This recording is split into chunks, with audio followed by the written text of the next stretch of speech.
তো কেমন আছো তোমরা সবাই? আশা করি প্রত্যেকে ভালো আছো। আমরা আবারও আজকে তোমাদের দশম শ্রেণীর গণিত ক্লাসে ফিরে এসেছি। আমরা লাস্ট ক্লাসে আমরা কোষে দেখি 3.2 এর যে সমস্ত জ্যামিতির শর্ট কোশ্চেনগুলো ছিল সেগুলো সমাধান করেছিলাম। আজকে আমরা একটা নতুন অধ্যায় অর্থাৎ অধ্যায় নাম্বার 4 এবং এই 4 নম্বর অধ্যায় যেটি তোমাদের করতে হবে সেটি হলো সমকোণী চৌপল বা আয়তঘন যেটাকে আমরা বলি, এবং কিছু অঙ্ক আছে যেগুলো ঘনক সংক্রান্ত।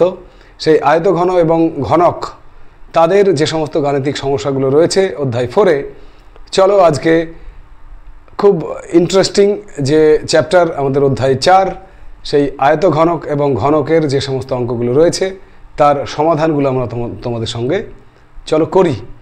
তো দেখো, আমরা যে কোনো একটি নতুন অধ্যায় শুরু করতে গেলে সেই অধ্যায়ের অঙ্কগুলো সমাধান করতে গেলে বেশ কিছু সূত্রগুলো কিন্তু লাগে। সূত্র ছাড়া অঙ্কের সমাধান সম্ভব নয়, কথা তোমাদের আগেও আমি বলেছিলাম, আবারও বলছি, সূত্র কিন্তু লাগবেই। ঠিক তেমনই আমাদের আজকের যে বিষয় আয়তঘন, সেই আয়তঘন চ্যাপ্টারের যে অঙ্কগুলো রয়েছে তারও কিন্তু কিছু সূত্র রয়েছে। তো চলো আমরা এই চ্যাপ্টার শুরু করার আগে আমরা প্রথমে একবার জেনে নেব আয়তঘন বা সমকোণী চৌপল বলতে আমরা কি বুঝি। দেখো, আজকে আমাদের যে অধ্যায় নাম্বার 4, অধ্যায় নাম্বার 4, এবং তাতে কি অঙ্ক আছে? অঙ্কগুলো রয়েছে আয়তঘন। তো চলো আমরা শুরুতেই জেনে নেব আয়তঘন বলতে কি বুঝি আমরা। না, আয়তঘন তোমরা তোমাদের বাড়ির আশেপাশে দেখবে বিভিন্ন ইট, তোমার বিভিন্ন বাক্সগুলো যেগুলো সমকোণী চৌপলাকার যে বাক্স, দেশলাইয়ের যে ঢপগুলো, সিগারেটের ঢপগুলো, এগুলো সবই কিন্তু দেখতে সমকোণী চৌপলাকার, অর্থাৎ এগুলো আয়তঘন। এগুলোকে আমরা বলবো আয়তঘন। তো আয়তঘন দেখতে কেমন দেখো? মোটামুটি একটা আয়তঘনের যদি আমরা চিত্র এঁকে দেখাই তাহলে মোটামুটি একটা আয়তঘন এরকম হবে। এই কি আঁকালাম দেখো তো, দুটো আয়তাকার তল আঁকিয়ে দিলাম, ব্যাস। এবারে যোগ করে দাও। এই যে চিত্রটি তৈরি হলো তোমাদের সামনে, এটি হলো একটি আয়তঘনের চিহ্ন। ঠিক আছে? এই আয়তঘনকে আমরা অনেকেই বলে থাকি সমকোণী চৌপল। কি বলে থাকি? সমকোণী চৌপল। মনে থাকবে? এখন সমকোণী চৌপল বা আয়তঘন বলবো কাকে? না, যে সমস্ত তোমার চিত্রের কি হয় না, 6টি তল থাকবে। এখানে দেখো 6টি তল, একটি উল্টো দিকে আর একটি, দুটি, এ একটি উল্টো দিকে আর একটি, 4টি, এ একটি, উপরে একটি, 6টি, মোট 6টি তল। 1 2 3 4 5 6, 6টি তল হচ্ছে একটি আয়তঘনকের। তো এখানে দেখো বিপরীত যে তলগুলো আছে, অর্থাৎ এই তলটা তার বিপরীত তল এটা, এই বিপরীত তলগুলোর কিন্তু দৈর্ঘ্য এবং প্রস্থ সমান। তাহলে যে তোমার ঘনাকার চিত্রের মানে ঘনবস্তুগুলোর, এক কথায় যে ঘনবস্তুগুলোর বিপরীত তলগুলোর দৈর্ঘ্য প্রস্থ সমান এবং যাদের পাশাপাশি দুটি তল পরস্পর উল্লম্বভাবে থাকে মানে লম্বভাবে থাকে, তাকে আমরা বলবো আয়তঘন বা সমকোণী চৌপল। তাহলে যে সমস্ত ঘনবস্তু প্রত্যেকটি তল হবে আয়তক্ষেত্রাকার এবং বিপরীত তলগুলো হবে তোমার কি বললাম না, বিপরীত তলগুলি তাদের দৈর্ঘ্য প্রস্থ সমান হবে এবং প্রতিটি পাশাপাশি বা সন্নিহিত তলগুলি কিন্তু পরস্পরের সঙ্গে পরস্পর উল্লম্বভাবে অর্থাৎ সমকোণে থাকবে বলেই এই আয়তঘনকার বস্তুগুলোকে অর্থাৎ আয়তঘনগুলোকে আমরা সমকোণী চৌপল নামেও ডেকে থাকি। ঠিক আছে? তাহলে সমকোণী চৌপল কাকে বলে? ক্লিয়ার? চিত্র দেখতেই পাচ্ছ। এবারে দেখো, এখানে আমরা যদি একটি সমকোণী চৌপলের দৈর্ঘ্যকে এ ধরি, প্রস্থকে বি ধরি এবং উচ্চতাকে সি ধরি, এগুলো একক একক একক একক। দৈর্ঘ্য এ একক, প্রস্থ বি একক এবং উচ্চতা সি একক যদি হয়, তাহলে সমকোণী চৌপল বা আয়তঘনকের অঙ্কগুলো সমাধান করার জন্য যে সূত্রগুলো আমাদের লাগবে সেগুলো নিয়ে আমি এখনই তোমাদের আলোচনা করে নেব অঙ্ক শুরুর আগেই। তার আগে একটি কথা, সেটি হলো যে একটি সমকোণী চৌপলের যদি মাত্রা কটি জিজ্ঞেস করে তাহলে বলবে 3টি মাত্রা। কি কি? দৈর্ঘ্য, প্রস্থ, উচ্চতা।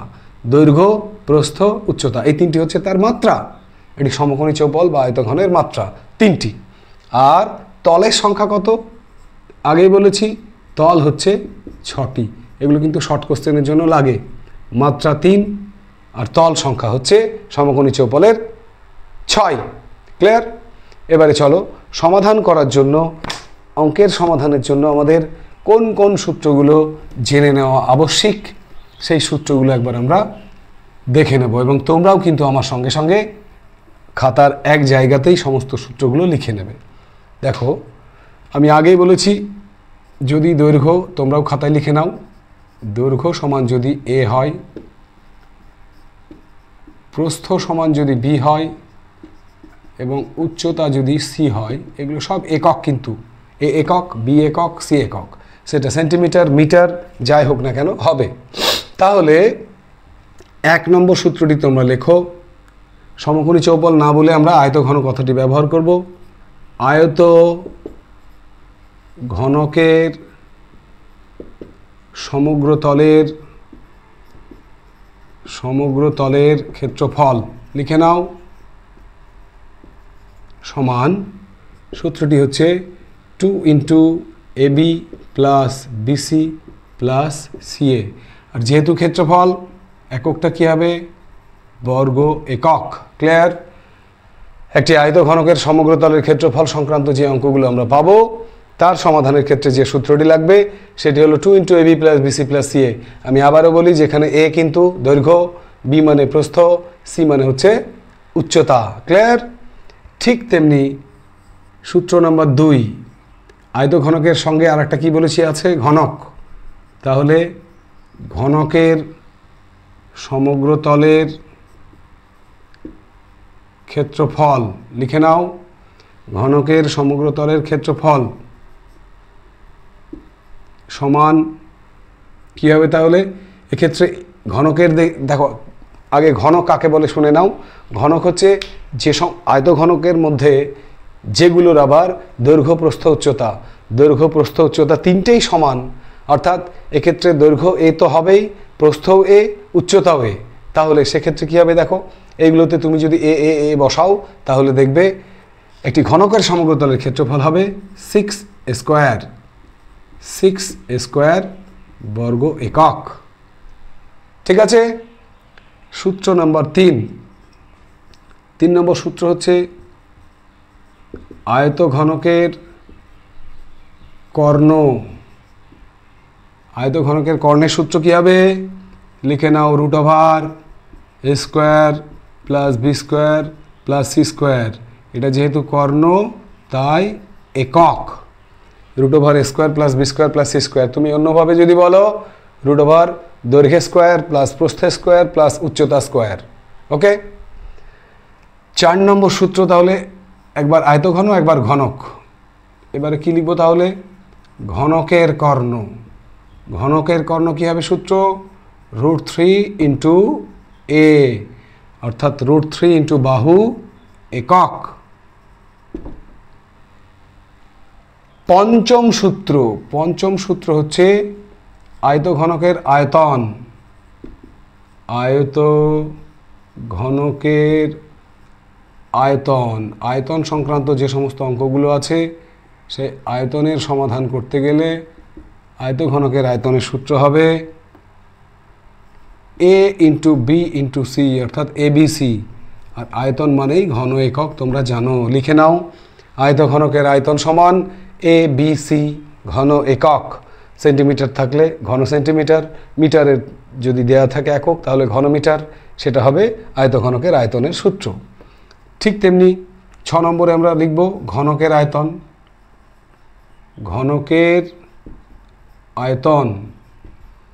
ঘনকের আয়তনের সূত্র হবে, এক্ষেত্রে দেখো ঘনকের বেলায় কি বলেছি? a তো a হবেই, দৈর্ঘ্য তো a, প্রস্থও কিন্তু a, উচ্চতাও a। তাহলে a × a কত হবে? a³ ঘন একক। এই মোটামুটি 6টা সূত্র আয়তঘনকের সমগ্র তলের ক্ষেত্রফল, ঘনকের সমগ্রতলের ক্ষেত্রফল, আয়তঘনকের কর্ণ, ঘনকের কর্ণ, আয়তঘনকের আয়তন, ঘনকের আয়তন। এই 6টি সূত্র যদি মুখস্থ করে নিতে পারো তাহলে আমি তোমাদের কথা বলতেই পারি, আয়তঘনকের চ্যাপ্টারে অর্থাৎ অধ্যায় নাম্বার 4-এ যে সমস্ত অঙ্কগুলো আছে সব অঙ্কগুলো কিন্তু তোমার কাছে খুব ইজি হয়ে যাবে। আগে সূত্র, তারপরে অঙ্ক। ঠিক আছে? আর একটি বাড়তি সূত্র তোমাদের আমি বলবো। দু একটি অঙ্ক আছে যে সূত্রটি কাজে লাগে, সেটা হচ্ছে ঘরের 4 দেওয়ালের সূত্র। ঘরের 4 দেওয়ালের ক্ষেত্রফলের সূত্র। ঘরের 4 দেওয়ালের ক্ষেত্রফল সমান 2 × a + b × c। অর্থাৎ যদি আমি বাংলায় বলি 2 × a + b মানে কি? 2 × a + b মানে 2 × দৈর্ঘ্য প্লাস প্রস্থ × c মানে উচ্চতা। তাহলে ঘরের 4 দেওয়ালের সূত্রের ক্ষেত্রফলের সূত্র কি হচ্ছে? 2 × দৈর্ঘ্য প্লাস প্রস্থ × উচ্চতা। অর্থাৎ 2 × দৈর্ঘ্য প্লাস প্রস্থ, অর্থাৎ এই অংশটুকুকে আমরা কি বলতে পারি? পরিসীমা। তাহলে পরিসীমা গণিত উচ্চতা। পরিসীমাকে উচ্চতা দিয়ে গুণ করলে আমরা 4 দেওয়ালের ক্ষেত্রফলের সূত্র পেয়ে যাব। এই হচ্ছে আমাদের মোট 7টা সূত্র, যে সূত্রগুলো আমরা যদি একটুখানি কষ্ট করে একবার মনে করে নিতে পারি, মুখস্থ করে নিতে পারি, তাহলে আমার মনে হয় না আয়তঘনকের কোনো অঙ্ক তোমাদের আটকাবে। আমরা আরও একবার খুব সংক্ষেপে বলে নিই, সেটা হচ্ছে যে সমস্ত ঘনবস্তুর 6টি তল আছে মোট, 6টি তলই হচ্ছে আয়তক্ষেত্রাকার এবং বিপরীত তলগুলোর দৈর্ঘ্যবস্তু সমান এবং পাশাপাশি বা সন্নিহিত তলগুলি পরস্পর উল্লম্বভাবে থাকে, তাদের আমরা সমকোণী চৌপল বা আয়তঘন বলবো। যেমন ইট একটি আয়তঘনকের উদাহরণ। ঠিক তেমনি যে সমস্ত আয়তঘনকগুলির আবার দৈর্ঘ্য, প্রস্থ এবং উচ্চতা এই তিনটেই সমান হয়, তাদের আমরা ঘনক বা কিউব বলবো। ঠিক আছে? যেমন লুডো ছক্কা, লুডো খেলো না, সেই লুডো ছক্কা হচ্ছে একটা কিউব বা ঘনকের উদাহরণ। আর এদের যদি আমরা অঙ্কগুলো করতে চাই তাহলে যে সূত্রগুলো আমাদের লাগবে সেগুলো তোমাদের সামনেই রয়েছে। আরও একবার দেখে নিয়ে খুব তাড়াতাড়ি তোমাদের খাতা এগুলো টুকে নাও, কারণ আমরা শুরু করতে চলেছি অধ্যায় নাম্বার 4, মাধ্যমিক গণিতের অধ্যায় নাম্বার 4, আয়ত ঘন। ঠিক আছে? তো চলো এবারে আমরা সোজা চলে যাব 4 নম্বর অধ্যায়ে যে সমস্ত খুব গুরুত্বপূর্ণ অঙ্কগুলো রয়েছে। অঙ্ক তো প্রচুর রয়েছে, সমস্ত অঙ্ক হয়তো করা সম্ভব হবে না, তবে যেগুলো করিয়ে দেব তার মধ্যে থেকে কিন্তু তোমরা পরীক্ষায় পেয়ে যাবে। তো চলো শুরু করা যাক অধ্যায় নাম্বার 4। তোমরা সবাই তোমাদের মাধ্যমিকের যে গণিত প্রকাশ বইটি রয়েছে সেই বইয়ের পেজ নাম্বার 74 অর্থাৎ 74 পাতা বার করো। পেজ 74, অধ্যায় 4, কোষে দেখি 4। চলো শুরু করা যাক কথা না বাড়িয়ে। আমাদের কোষে দেখি 4-এ যে সমস্ত অঙ্কগুলো রয়েছে তাদের একদম যেগুলো না করলেই নয় সেই সমস্ত অঙ্কগুলো, যেগুলো বেশ কিছু অঙ্ক আমি বাদ দেব, সেগুলো যদি কারো সমস্যা হয়, বাদ দেওয়া অঙ্কগুলোও যদি সমস্যা হয় কমেন্টে জানিও, আমি অবশ্যই করে দেব। তো চলো আমরা কোষে দেখি 4-এর 3 নম্বর অঙ্ক থেকে শুরু করব। ঠিক আছে? সবাই বের করেছো পেজ নাম্বার 74। দেখো পড়ি। একটি সমকোণী চৌপলাকার ঘরের দৈর্ঘ্য, প্রস্থ, উচ্চতা যথাক্রমে 5 মিটার, 4 মিটার এবং 3 মিটার হলে ওই ঘরে সবচেয়ে লম্বা যে দণ্ড রাখা যাবে তার দৈর্ঘ্য হিসাব করে লিখি। দেখো যে কোনো একটা ঘরে সবচেয়ে বড় যে দণ্ডটি রাখা যায় তাকে আমরা বলবো ওই ঘরের কি? কর্ণ। তাই তো? তাহলে আমরা যদি ঘরটি আয়তঘনাকার হয় তাহলে কর্ণের সূত্র কি জানি? কর্ণের সূত্র আমরা লিখেছি এর আগেই, সেটি হলো আয়তঘনকের কর্ণ সমান √a² + b² + c²। তো চলো দেখা যাক একবার 3-এর অঙ্ক। 3-এর দাগের অঙ্ক। কর্ণ সমান √a² + b² + c² একক সমান, এক্ষেত্রে এ মানে যদি দৈর্ঘ্য হয়, বইয়ে দেখো দৈর্ঘ্য কত দেওয়া আছে? 5 মিটার, তাহলে 5 স্কোয়ার, প্রস্থ 4 মিটার, 4-এর স্কোয়ার, উচ্চতা সি মানে উচ্চতা কত? 3 স্কোয়ার। এককটা কি দেওয়া আছে? একক দেওয়া আছে 3-এর অঙ্কে মিটার, 5, 4, 3 মিটার। তাহলে ক্যালকুলেশন করো, 5 স্কোয়ার, 5 5 25, 4 4 16, 3 3 9, তাহলে 16 9 25 25 50। এটাকে যদি আমরা ভাঙি 5 10 50, তাহলে 5 গুণিত 5 গুণিত 2, দুটো 5-এর বদলে একটা 5 বাইরে এলে 5√2, তাই তো নাকি? দেখো এক্ষেত্রে আমাদের চেয়েছে ওরা কি, যে বড় দণ্ডটি লম্বা দণ্ডটি রাখা যাবে তার দৈর্ঘ্য কত, অর্থাৎ কর্ণের দৈর্ঘ্য কত। আমরা উত্তরটা লিখব, এখানে উত্তরটা তোমরা লিখে নেবে। অতএব ওই ঘরে সবচেয়ে বড় যে দণ্ডটি রাখা যাবে তার দৈর্ঘ্য হবে 5√2 মিটার। 5√2 মিটার, দেখে নাও একবার। ওকে, তো চলো নেক্সট অঙ্কে যাওয়া যাক। মুছে দিলাম কিন্তু, কর্ণের দৈর্ঘ্য বের করলেই কিন্তু ওই ঘরে সবচেয়ে বড় যে দণ্ডটি রাখা যাবে তার দৈর্ঘ্য বেরিয়ে যাবে। পরের অঙ্ক আমরা সোজা চলে যাব, অঙ্ক নাম্বার 4। 4-এর অঙ্ক কি বলছে দেখো, একটি ঘনকের একটি তলের ক্ষেত্রফল 64 বর্গমিটার। ঘনক কিন্তু মানে দৈর্ঘ্যপ্রস্থ সমান, দৈর্ঘ্যপ্রস্থ উচ্চতা। ঘনকটির আয়তন হিসাব করে লিখি। তাহলে একটি ঘনকের একটি তলের ক্ষেত্রফল, একটি তল কেমন, ঘনকের একটি তল কেমন, বর্গাকার। যে কোনো একটা লুডোর ছক্কা যদি কল্পনা করো, তার একটি তল কেমন হবে দেখতে, বর্গক্ষেত্রাকার। তাহলে বর্গাকার তল যদি হয়, তাহলে একটি তলের ক্ষেত্রফল যদি 64 হয়, তাহলে আমরা কি লিখব, বর্গাকার তলের ক্ষেত্রফল কি হবে, সূত্র বাহু স্কোয়ার, অর্থাৎ এ স্কোয়ার লিখতে পারো, সেটার মান দেওয়া আছে 64।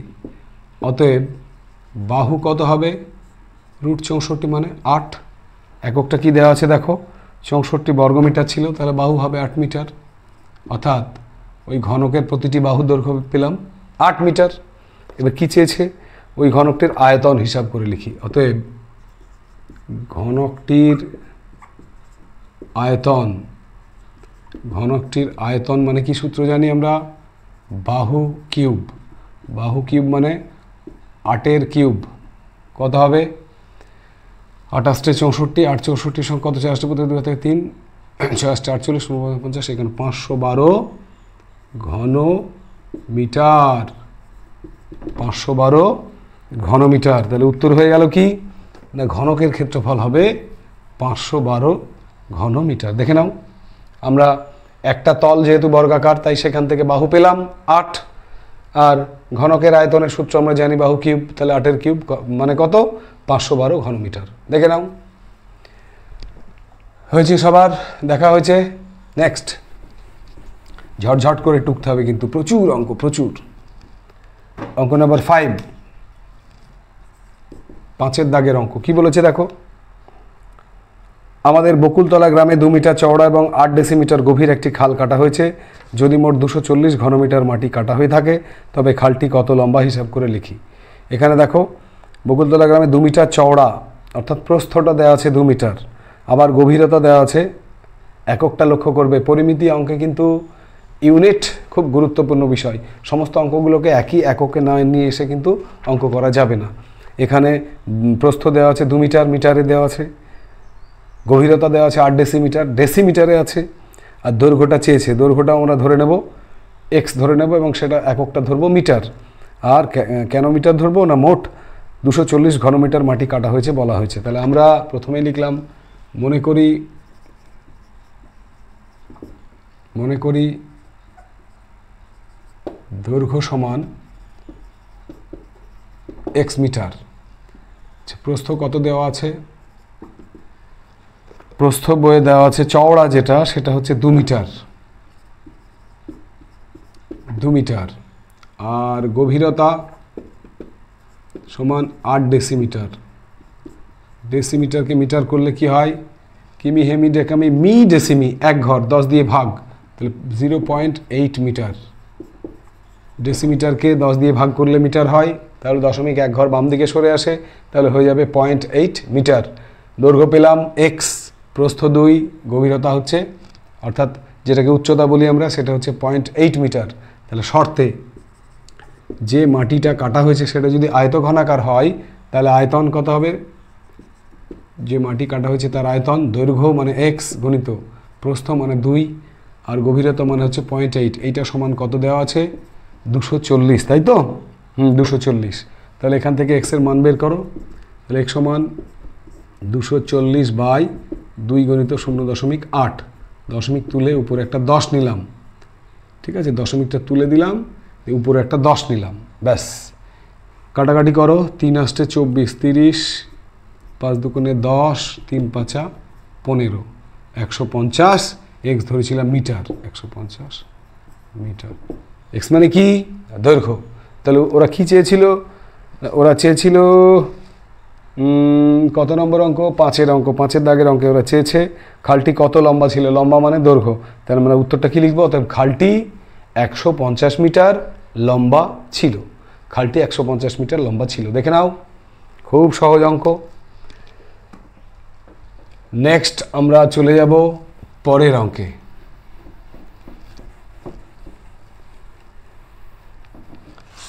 পরের অঙ্কে কি রয়েছে দেখো।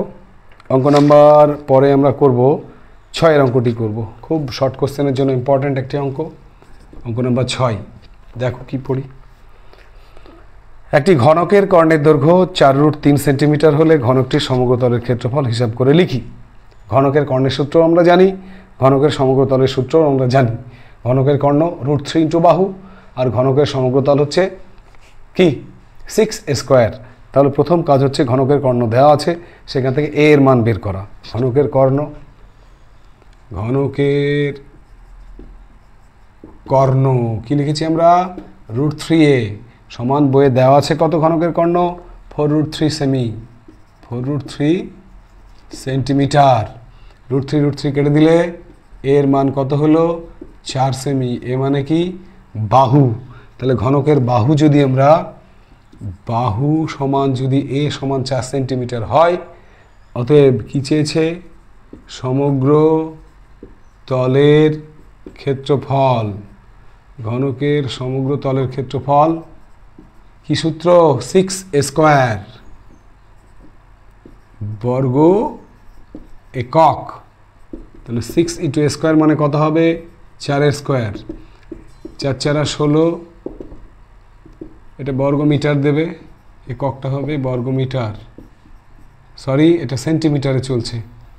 তাহলে বর্গ সেমি, 6×16 = 96 বর্গ সেমি, ব্যাস। ওরা চেয়েছিল ঘনকটির সমগ্র তলের ক্ষেত্রফল কত, আমরা উত্তর লিখব। অতএব ঘনকের সমগ্র তলের ক্ষেত্রফল 96 সেমি স্কোয়ার বা বর্গ সেন্টিমিটার। ওকে, তাহলে চলো আমরা 6-এর পরে এবারে করে নেব অঙ্ক নাম্বার 7, 7 নম্বরে 7-এর দাগের অঙ্ক। কি বলেছে 7-এর দাগের অঙ্কে দেখে নাও। 7-এর দাগের অঙ্কে বলেছে একটি ঘনকের ধারগুলির দৈর্ঘ্যের সমষ্টি যদি 60 হয়, 60 সেন্টিমিটার হয়, তাহলে ঘনকটির ঘনফল হিসাব করে লিখি। ধার মানে বুঝতে পারছো, একটা ঘনকের কটা ধার থাকে জানো? একটা লুডোর ছক্কা, উপরে 4টে নিচে 4টে, কটা হলো? 8টা, আর 4 কোণায় 4টে, কটা হলো? 12টা। তাহলে একটা ঘনক টোটাল 12টি ধার নিয়ে গঠিত।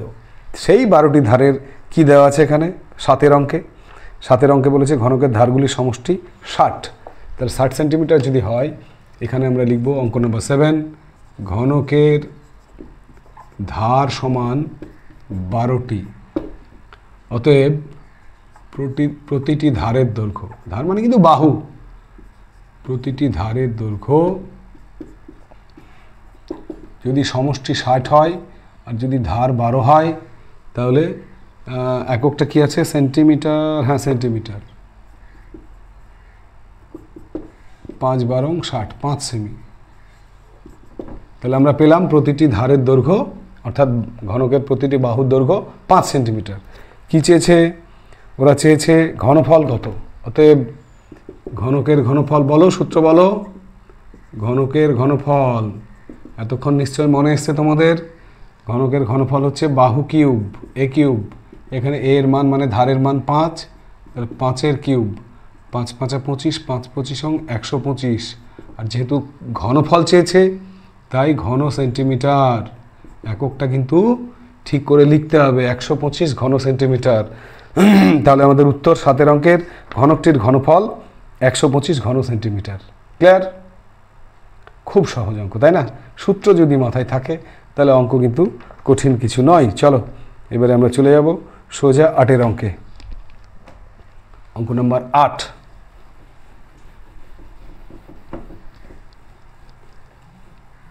আটের দাগের অঙ্কে কি বলা হয়েছে? 8 অঙ্কে বলা হয়েছে, যদি একটি ঘনকের 6টি পৃষ্ঠতলের ক্ষেত্রফলের সমষ্টি 216 বর্গ সেন্টিমিটার হয়, তবে ঘনকটির আয়তন হিসাব করে লিখি। এখানে দেখো 6টি পৃষ্ঠতলের ক্ষেত্রফল দেওয়া আছে 216। তাহলে আমরা প্রথমে বের করব 8 অঙ্কে প্রতিটি তলের ক্ষেত্রফল। 6টা পৃষ্ঠতলের কত? 216। তাহলে 6 দিয়ে ভাগ করো, প্রতিটি তলের পেয়ে যাব। এককটা কি আছে? 216 বর্গ সেমি। তাহলে এখানে প্রতিটি তলের পাবো 6 দিয়ে ভাগ করে কত দেখো, 3 6 18 19 20 21 3 6 6 36 বর্গ সেন্টিমিটার। এটা হচ্ছে একটি ঘনকের প্রতিটি তলের ক্ষেত্রফল। প্রতিটি তলের ক্ষেত্রফল বলতে প্রতিটি তল কেমন ঘনকের? বর্গাকার। বর্গাকার ক্ষেত্রের ক্ষেত্রফল কি জানি আমরা? বাহু স্কোয়ার। তাহলে আমরা এখানে কি লিখতে পারি? অতএব বাহু স্কোয়ার সমান 36। অতএব ঘনকের বাহু সমান কত হবে? 36-এর বর্গমূল করলে 6 সেন্টিমিটার। তাহলে বাহু যদি 6 সেন্টিমিটার হয়, ওরা যা চাইবে তাই বের করে দিতে পারবো আমরা। ওরা বলেছে ঘনকটির আয়তন হিসাব করে লিখি। অতএব ঘনকের আয়তন বলো তো, ঘনকের আয়তনের সূত্র কি মনে পড়েছে? বাহু কিউব। এ কিউব লিখেছিলাম আমরা। এ কিউব মানে কি? বাহু কিউব। আর এটা হবে ঘন একক। তাহলে এখানে বাহু যদি 6 হয় তাহলে 6 6 36। 6 36 কত?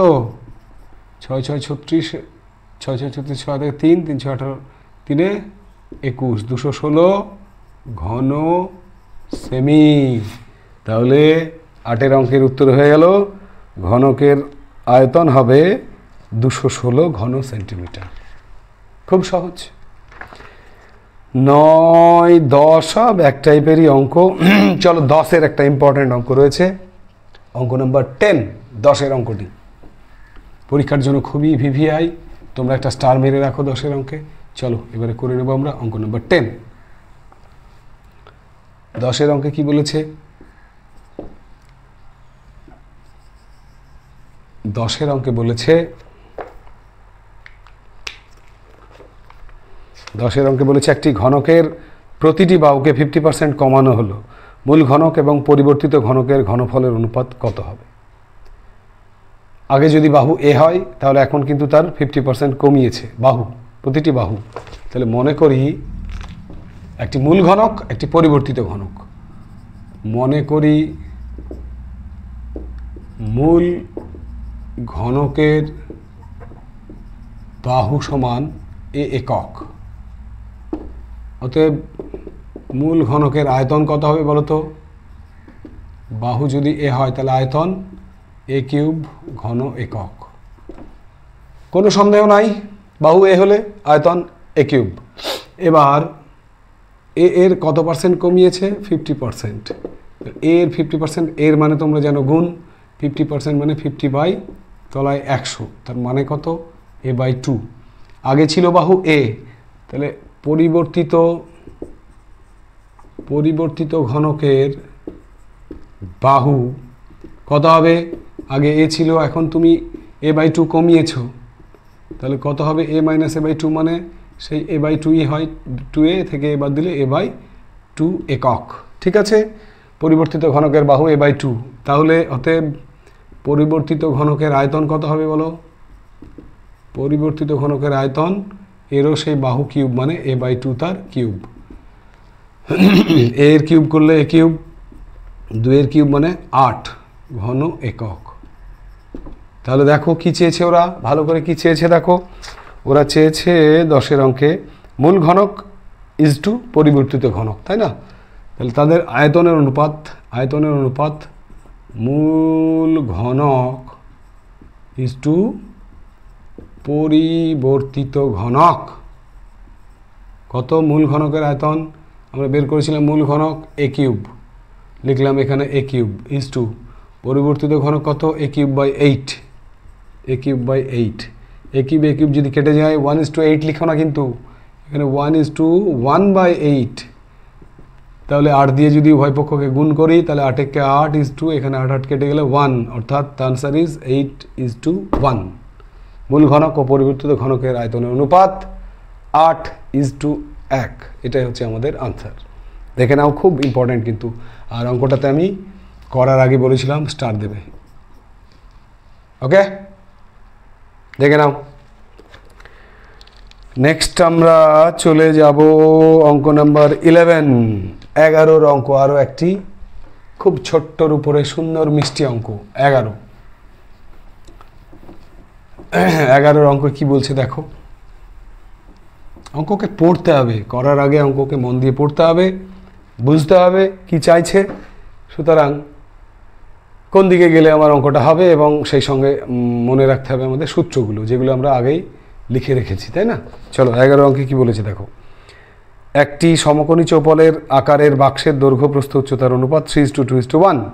ওর আয়তন 384 ঘন সেন্টিমিটার হলে বাক্সটির সমগ্র তলের ক্ষেত্রফল হিসাব করে লিখি। দেখো, সমকোণী চৌপল মানে আয়তঘন, তাহলে আয়তঘনকের দৈর্ঘ্য প্রস্থ উচ্চতার ডাইরেক্ট দেওয়া নাই, কিন্তু অনুপাত দেওয়া আছে, আমরা ধরে নেব। ধরি কত নম্বরের অঙ্ক? 11 অঙ্কে আমরা ধরি দৈর্ঘ্য সমান 3a, প্রস্থ সমান 2a, উচ্চতা সমান a। কেন এমন ধরলাম? 3:2:1, 3:2:1, ঠিক আছে? তাহলে 3a হচ্ছে দৈর্ঘ্য, একক, প্রস্থ 2a, উচ্চতা a। এবারে তার আয়তন এখানে দেওয়া আছে 384 ঘন সেন্টিমিটার। তো আয়তন যদি 384 হয়, তাহলে আমরা শর্তে কি লিখতে পারি? শর্তে আয়তন, বলো আয়তঘনকের সূত্রের আয়তনের সূত্র কি? দৈর্ঘ্য গণিত প্রস্থ গণিত উচ্চতা সমান কত? 384, তাই তো? হ্যাঁ, 384 ঘন সেন্টিমিটার। তাহলে এখানে এ গুণ করলে এ কিউব, 3 দুগুণে 6, তাহলে 6a কিউব সমান 384। এ কিউব সমান কত হচ্ছে? 384কে আমি যদি 6 দিয়ে ভাগ করি, 6 6 36, 2 নামলো 4 6 24, 64। তাহলে 64কে আমরা কি লিখতে পারি? 4 কিউব, 4 4 16, 4 16 64। তাহলে এ কিউব সমান যদি 4 কিউব হয়, তাহলে এ সমান কত হবে? 4, এর মান 4। তাহলে ওরা কি চেয়েছে? ওরা কিন্তু দৈর্ঘ্য প্রস্থ উচ্চতা চায়নি, ওরা চেয়েছে সমগ্র তলের ক্ষেত্রফল। দেখো, ওরা চেয়েছে সমগ্র তলের ক্ষেত্রফল। তাহলে সমগ্র তলের ক্ষেত্রফলের সূত্র আমরা জানি, 2 × ab + bc + ca। a b c মানে দৈর্ঘ্য প্রস্থ উচ্চতা আগে বের করে নাও। অতএব দৈর্ঘ্য সমান 3a, তার মানে 3 × 4। প্রস্থ সমান 2a, তার মানে 2 × 4। উচ্চতা সমান a, তার মানে a মানে কত? 4। আর প্রস্থ মানে কত? 8। দৈর্ঘ্য মানে কত? 12। দৈর্ঘ্য 12, প্রস্থ 8, উচ্চতা 4, সবগুলো হবে সেমি। দৈর্ঘ্য প্রস্থ উচ্চতা আমরা পেয়ে গেলাম। অতএব সমগ্র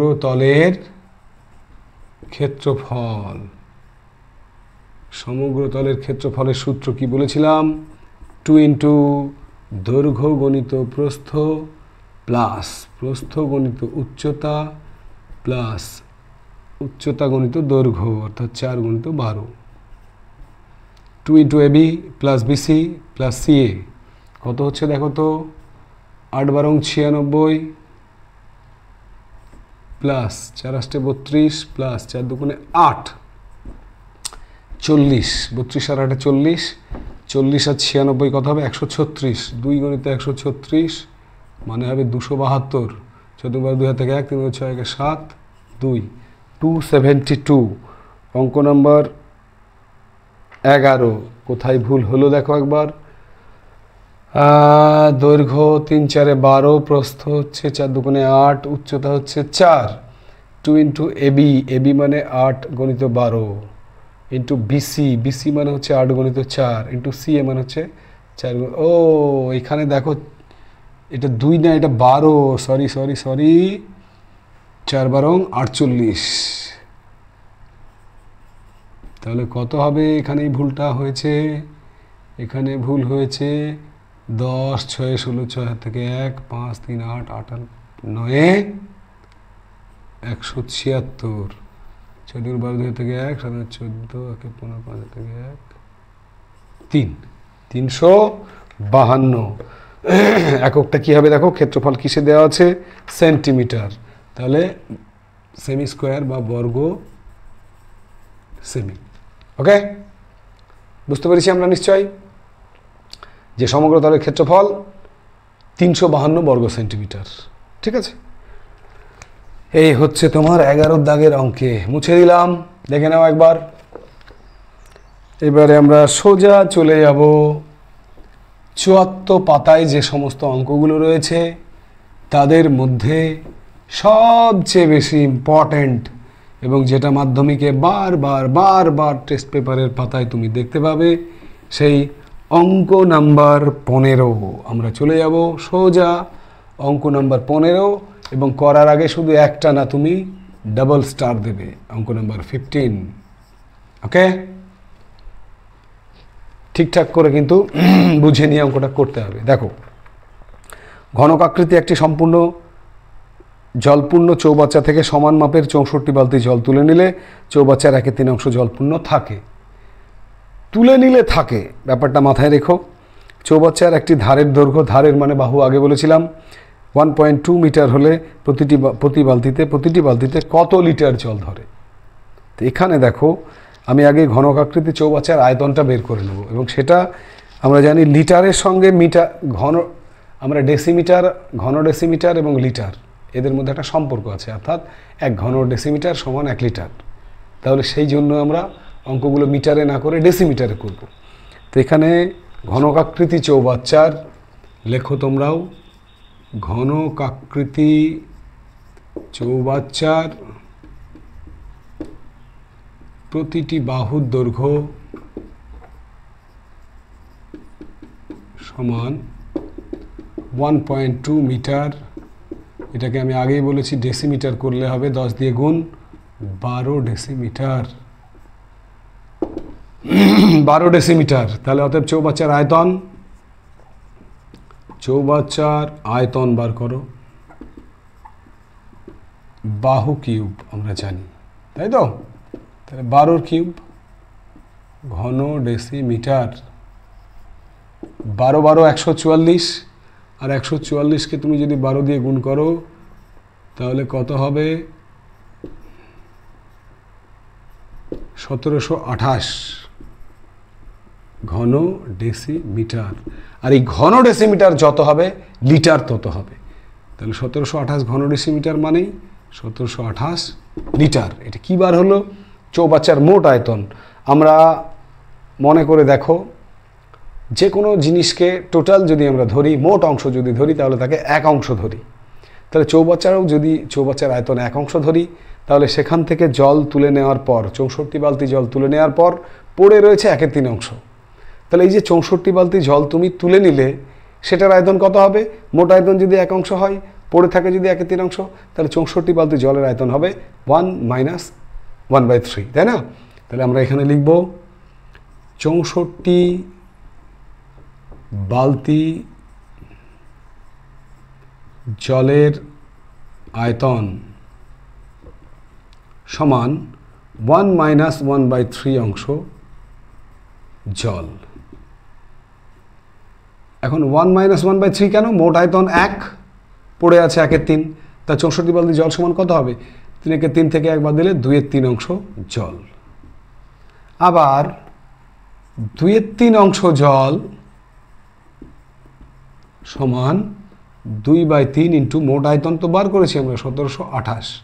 তাহলে কত হচ্ছে দেখো, 2/3 অংশ জল যদি 1728 লিটার হয়, তাহলে কত হবে? 3 × 5 = 15, 2 নামলো 3 7 21, 1 নামলো 3 6 18, 576কে 2 দিয়ে গুণ করো, 6 2 12, 2 হাত থেকে 1, 7 2 14, 1 15, 5 হাত থেকে 1, 5 2 10 আর 1 11, 1152 লিটার। অর্থাৎ 64 বালতি তুমি যে জল তুলেছিলে তার আয়তন হয়ে গেল 2/3 অংশ জল। আবার 2/3 অংশ জল মানে হচ্ছে 1152 লিটার জল। তা 64 বালতিতে জল ধরে 1152 লিটার। ওরা চেয়েছে প্রতি বালতিতে জল কত লিটার ধরে। অতএব প্রতি বালতিতে জল ধরে সমান 1152/64 লিটার। এই কাটাকাটিটা করবে তুমি, দেখবে হবে 18 লিটার। করো, 4 দিয়ে করো, আবার 4 দিয়ে করো, দেখবে ফাইনালি উত্তর হবে 18 লিটার। অর্থাৎ তুমি উত্তরটা কি লিখবে? উত্তরটা ওরা বলেছিল প্রতিটি বালতিতে কত লিটার জল ধরে তা হিসাব করে লিখে আমরা লিখব প্রতি বালতিতে জল ধরে 18 লিটার। ওকে, ভালোভাবে অঙ্কটা দেখে বুঝে নাও। প্রথমে ঘনকাকৃতি চৌবাচ্চার বাহুর দৈর্ঘ্য 1.2 মিটার থেকে আমরা 12 ডেসিমিটার করে নিয়েছি। তারপরে চৌবাচ্চার আয়তন বাহু কিউবের সূত্রে কত হলো? 1728 ঘন ডেসিমিটার। আর আমি প্রথমেই বলেছি 1 ঘন ডেসিমিটার মানেই হচ্ছে 1 লিটার, তাই 1728 লিটার আয়তন চৌবাচ্চার। এবারে 64 বালতি জল তুলে নিলে পড়ে থাকে 1/3 অংশ। তাহলে 64 বালতি জল মানে কত লিটার? কত জল? 2/3 অংশ জল। আবার 2/3 অংশ জল মানে কত লিটার? 1152 লিটার জল। তাহলে প্রতি বালতিতে জল ধরে 1152কে 64 দিয়ে ভাগ করে দিলাম, হয়ে গেল কত? 18 লিটার। এই হচ্ছে আমাদের 15 অঙ্ক। খুব ভালোভাবে কিন্তু দেখে রেখো। মুছে দিলাম। পরীক্ষার পাতায়, টেস্ট পেপারের পাতায় পাতায় খুঁজে দেখবে পরিমিতিতে আয়তঘনকের যে অঙ্কগুলো রয়েছে তার মধ্যে কিন্তু সবচেয়ে বেশি তুমি 15 অঙ্কটিকেই দেখতে পাবে। সুতরাং তৈরি করে রেখো, ঠিক আছে? দু একবার প্র্যাকটিস করো। কোনো জায়গায় আটকে গেলে একবার দেখে নেবে, ব্যাস। আবার তুমি না দেখে করার চেষ্টা করবে, দেখবে অঙ্ক তোমার রেডি। অঙ্ক তোমার হবেই যদি ইচ্ছে থাকে, তাই না? নেক্সট আমরা এবারে চলে যাব সোজা অঙ্ক নাম্বার 17, 17 অঙ্ক। 17 অঙ্ক, এটা কি বলছে দেখো। 17 অঙ্কে বলেছে 2.1 মিটার দীর্ঘ, 1.5 মিটার প্রস্থ একটি আয়তঘনকার চৌবাচ্চার অর্ধেক জলপূর্ণ আছে। ওই চৌবাচ্চায় আরও 630 লিটার জল ঢাললে জলের গভীরতা কত বৃদ্ধি পাবে হিসাব করে লিখি। তো এখানে আমি আগে বলেছি মিটারের সঙ্গে ঘন ডেসিমিটারের সঙ্গে লিটারের সম্পর্ক আছে, অর্থাৎ 1 ঘন ডেসিমিটার সমান লিটার, 1 লিটার। তাহলে আমরা অঙ্কগুলোকে আগেই ডেসিমিটারে করে নেব। জলের গভীরতা কত বৃদ্ধি পাবে? মনে করি গভীরতা x ডেসিমি বৃদ্ধি পাবে। মনে করি জলের গভীরতা x ডেসিমি বৃদ্ধি পাবে। দৈর্ঘ্য কত? দৈর্ঘ্য দেওয়া আছে, মানে দীর্ঘ, এটা বলেছে 2.1 মিটার।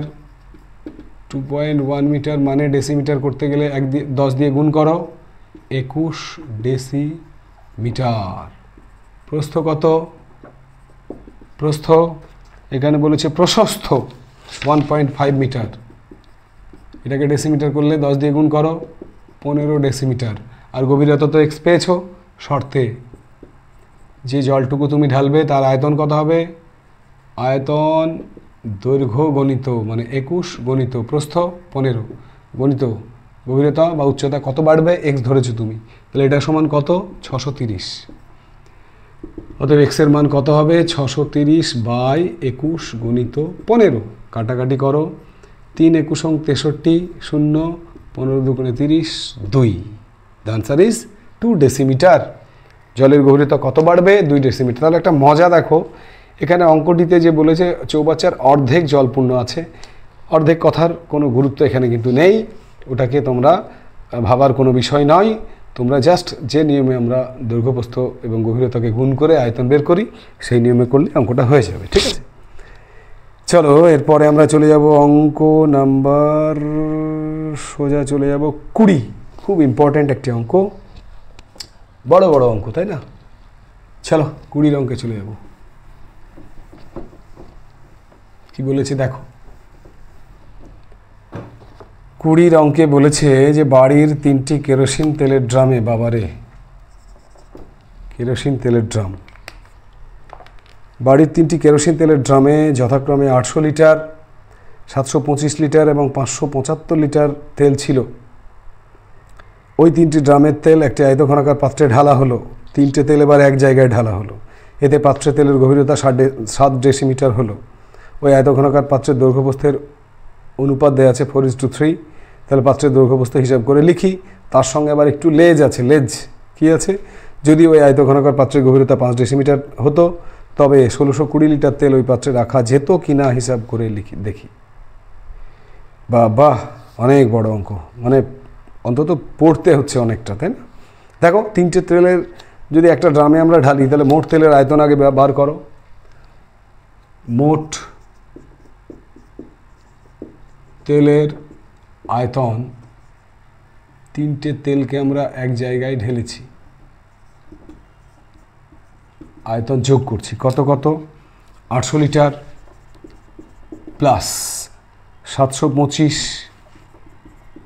Plus 575 litre.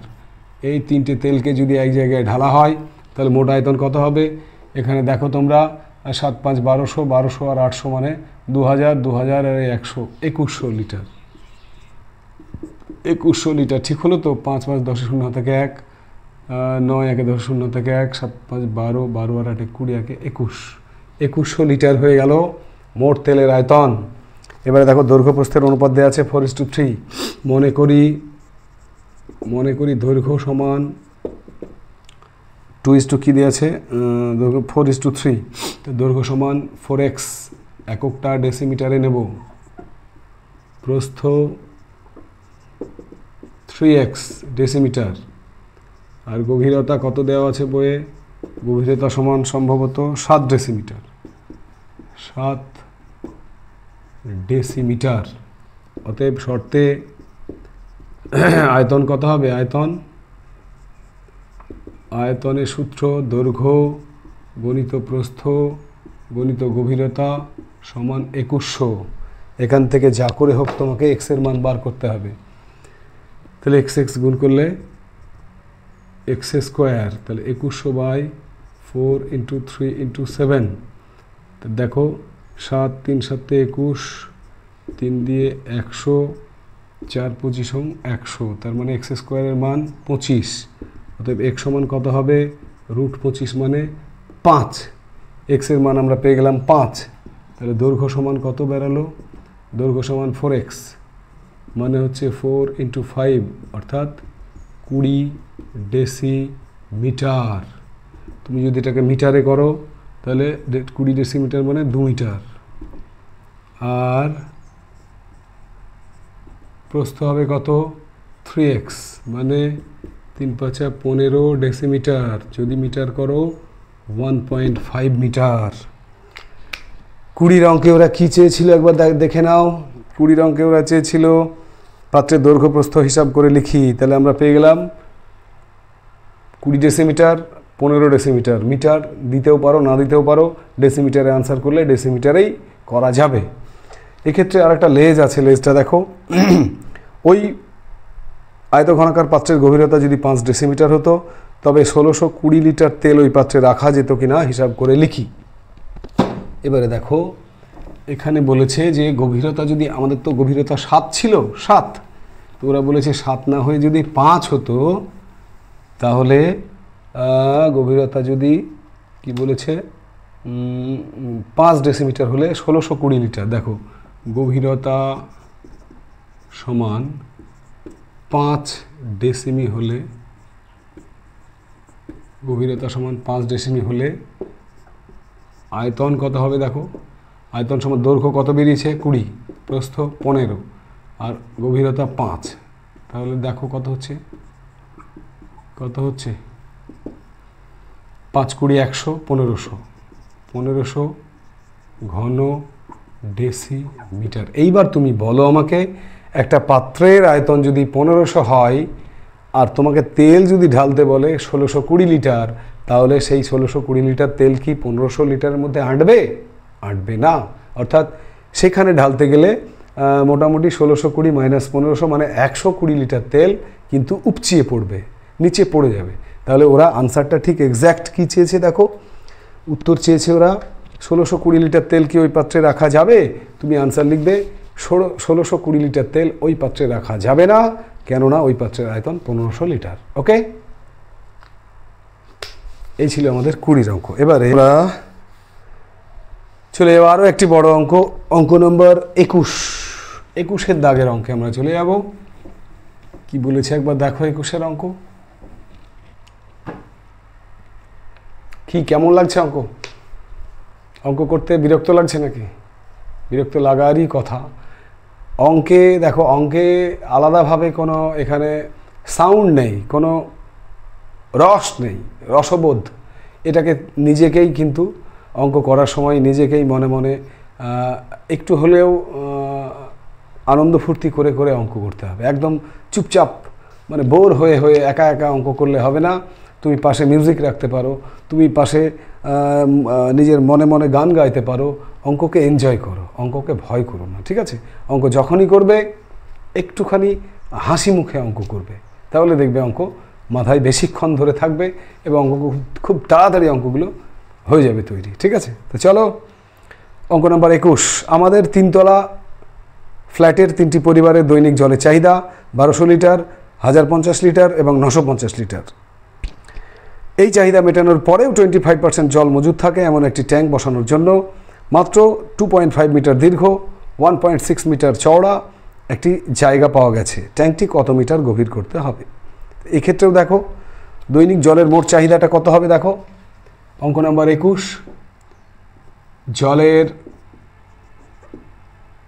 মোট চাহিদা কত কত দেখে নাও। 3টে ফ্যামিলির মোট চাহিদা কত? 1200, 1050, 950।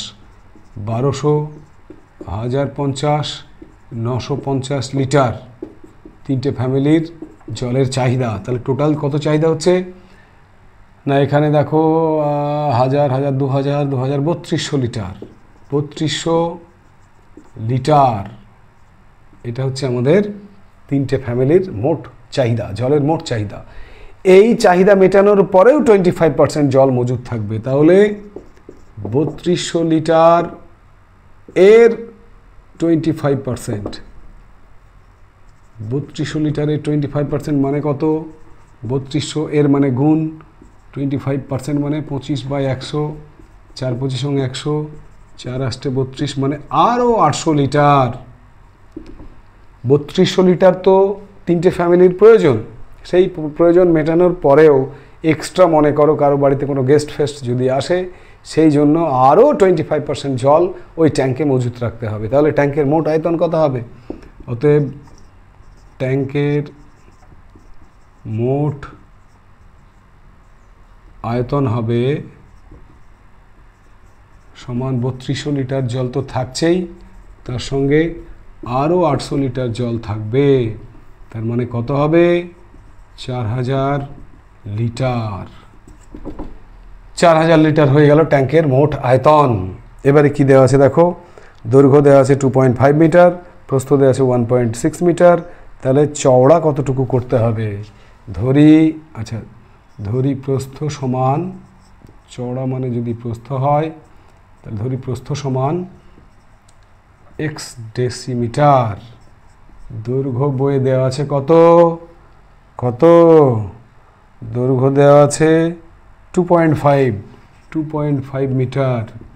2.5 মিটার মানে তোমরা জানো 25 ডেসিমিটার। আর গভীরতা বা কি দেওয়া আছে ওখানে বইয়ে, কত গভীর করতে হবে? তাহলে এটা তো গভীরতা ধরতে হবে, ধরি গভীরতা x ডেসিমিটার। আর প্রস্থ তো দেওয়াই আছে বইয়ে। কত প্রস্থ দেওয়া আছে? 1.6 মিটার, তার মানে 16 ডেসিমিটার। গভীরতা পেলাম, দৈর্ঘ্য পেলাম, প্রস্থ পেলাম। তাহলে শর্তে কি হবে আমরা জানি?